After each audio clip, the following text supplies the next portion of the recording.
এজন্য বিশ্বনবী বললেন আল্লাহর কাছে প্রিয় কথা চারটা। একটা হলো সুবহানাল্লাহ, দ্বিতীয়টা হলো আলহামদুলিল্লাহ, তৃতীয়টা হলো লা ইলাহা ইল্লাল্লাহ, চতুর্থটা হলো আল্লাহু আকবার।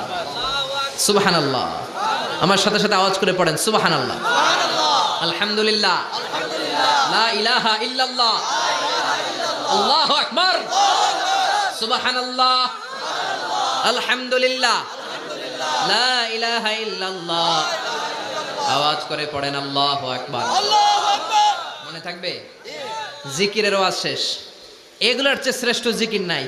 সবচেয়ে শ্রেষ্ঠ জিকির লা ইলাহা ইল্লাল্লাহ, সবচেয়ে শ্রেষ্ঠ কালিমা আল্লাহর কাছে এই চারটা। একটু খেয়াল করে দেখেন, এই প্রতিটা জিকিরের মধ্যে আমার আল্লাহর নাম আছে না নাই? সুবহানাল্লাহ আছে না? আলহামদুলিল্লাহ, লা ইলাহা ইল্লাল্লাহ, আল্লাহু আকবার।